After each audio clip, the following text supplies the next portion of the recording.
নমস্কার। দেশে প্রবাসে অনুভূতির ছোট্ট একটা ভিডিওতে আপনাদের সকলকে অনেক অনেক স্বাগত। আমি বাপ্পাকে ঘরে এনেছিলাম গণেশ চতুর্থীর দিনে।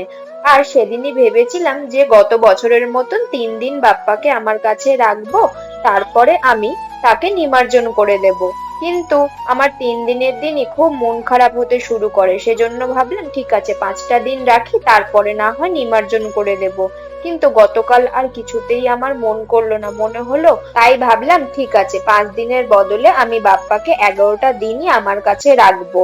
আর সেজন্য অন্যান্য দিন মতিচুরের লাড্ডু, মোদক, সন্দেশ এইসব দিয়েছিলাম, কোনোদিন পঞ্চমেওয়াও দিয়েছিলাম। তাই আজকে ভাবলাম না হয় একটু মাখানার পায়েস বানিয়ে দিই। আর এটা বানানোও খুব সহজ, সেজন্য আজকে বাপ্পাকে আমি নিজে হাতে করে মাখানার পায়েস বানিয়ে দিলাম। তাই মনে হলো এটা আপনাদের সঙ্গেও শেয়ার করি, কেন কি গণেশ চতুর্থীর ভিডিওতে আমি জানিয়েছিলাম যে বাপ্পাকে আমি আমার কাছে 3 দিন রাখবো।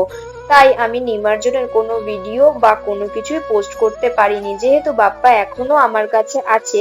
সেই জন্যই আমি ভাবলাম যে বাপ্পাকে আজকে আমি কি ভোগ দিয়েছি।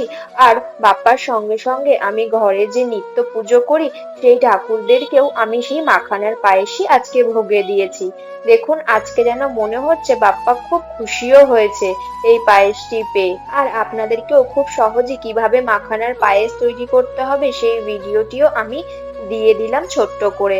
কিছুই না, সামান্য কিছু ড্রাই ফ্রুটস যেগুলো থাকবে ঘরে সেগুলোকেই একটু ছোট টুকরো করে ঘিতে রোস্ট করে নিয়ে সেই ঘির মধ্যেই একটু পরিমাণে মাখানা রোস্ট করে নিতে হবে। তারপরে গরম করে রাখা দুধ দিয়ে 5 থেকে 7 মিনিট ফুটিয়ে তারপরে যদি শুকনো গোলাপের পাপড়ি আর কেশর থাকে সেটা ছড়িয়ে দিলেই হয়ে যাবে। থাকলে গোলাপ জলও দিতে পারেন, না থাকলে কোনো অসুবিধা নেই। আর পায়েসে মিষ্টির জন্য গুড় কিংবা চিনি যে যেমন পছন্দ করেন দিতে পারেন। গণপতি বাপ্পা মোরিয়া।